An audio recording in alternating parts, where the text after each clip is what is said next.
नमस्कार, मैं हूं मंगल आनंद और आप देख रहे हैं मंगलम न्यूज इंडिया। दोस्तों, आज हम बात करेंगे गुरुआ विधानसभा क्षेत्र में जातीय समीकरण का। जातीय समीकरण के हिसाब से यहां 3 प्रत्याशी चुनाव मैदान में पूरे दमखम के साथ जुटे हुए हैं, जिनमें राजद से विनय कुमार यादव, भारतीय जनता पार्टी से उपेंद्र प्रसाद दांगी और जन सुराज पार्टी से संजीव श्याम सिंह। ये 3 नामों की चर्चा यहाँ पर बहुत ज़्यादा हो रही है, क्योंकि संजीव श्याम सिंह के आने के बाद मामला गुरुआ में त्रिकोणीय हो गया है। इस प्रकार से राजनीतिक पेंच फंस चुका है। यहाँ पर जो हार जीत का अंतर होगा वो कुछ 1000 में ही होना है। बहुत ज़्यादा भारी मतों से हार और जीत का फैसला यहाँ जनता करने वाली नहीं है, क्योंकि यहाँ पर जो जातीय समीकरण है, यहाँ पर हर बार जातियों से ही चुनाव का निर्धारण होता है और जिनकी जितनी संख्या होती है प्रतिनिधित्व उन्हीं को मिलता है। समीकरण के हिसाब से भारतीय जनता पार्टी का समीकरण सबसे मजबूत यहाँ माना जाता है, क्योंकि दांगी कुशवाहा समाज के साथ कई अन्य वर्ग का भी यहाँ पर प्रतिनिधित्व भाजपा ही करती है। वहीं दूसरी ओर राष्ट्रीय जनता दल का जो परंपरागत समीकरण है मुस्लिम और यादव का, वो भी यहाँ पर बहुत मजबूत है। लेकिन जन सुराज पार्टी के आने के बाद जन सुराज प्रत्याशी संजीव श्याम सिंह सभी पार्टियों के समीकरण में एक अद्भुत से हो गए हैं।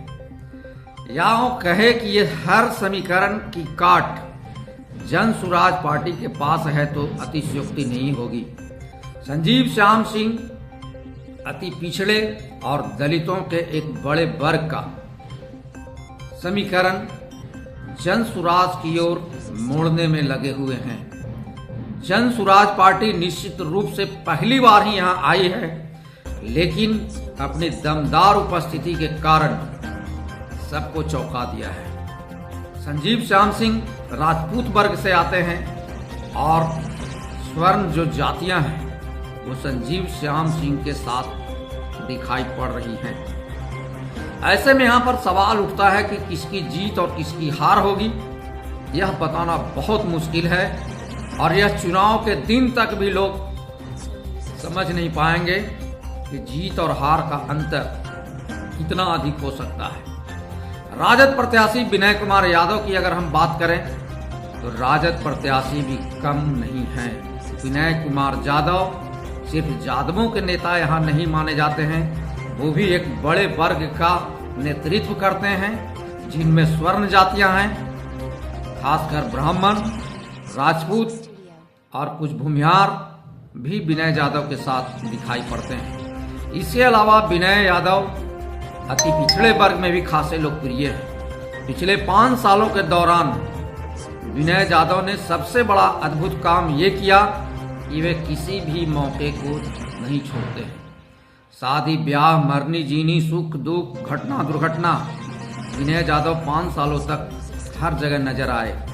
यही कारण है कि विनय यादव का समीकरण समझ पाना किसी भी राजनीतिक पंडितों के लिए आसान नहीं है, क्योंकि विनय यादव यहाँ पर सर्वाधिक लोकप्रिय विधायकों में एक हैं और इन्होंने विकास के भी ऐसे ऐसे काम कराए जिन्होंने एक मिसाल पेश किया है।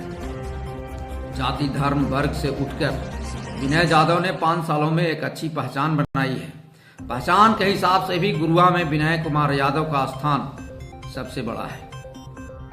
अब रही बात कि यहाँ पर जातीय समीकरण के हिसाब से चुनाव होते हैं, जाति ही यहाँ पर तय करती है कि कौन जीतेगा और कौन हारेगा।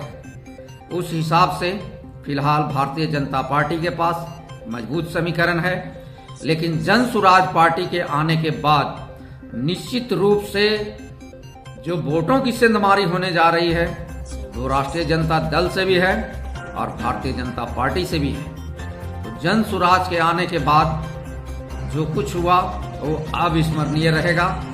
चुनाव में जनता को तय करना है किसे वोट देगी और किसे नहीं देगी। यहाँ पर चुनाव में गुप्त मतदान होता है और गुप्त मतदान के बाद जब चुनावी नतीजे आते हैं तभी पता चलता है कि जनता ने किसे अपना नेता बनाया, किसे अपना नेता माना। दोस्तों, आप लोग देखते रहिए हमारे चुनावी कार्यक्रम में। चुनाव पर चर्चा है में मंगलम न्यूज इंडिया पर हर दिन हमारे साथ। 2 दिन और चुनाव में बचे हुए हैं। चुनाव प्रचार भी अब समाप्ति होने वाला है 1 दिन के बाद, तो आप लोग को हम बताएंगे जब तक चुनावी नतीजे नहीं आते हैं। तमाम तरह के रुझान, तमाम तरह के समीकरण आपके सामने हम लोग रखेंगे। आप देखते रहिए मंगलम न्यूज इंडिया।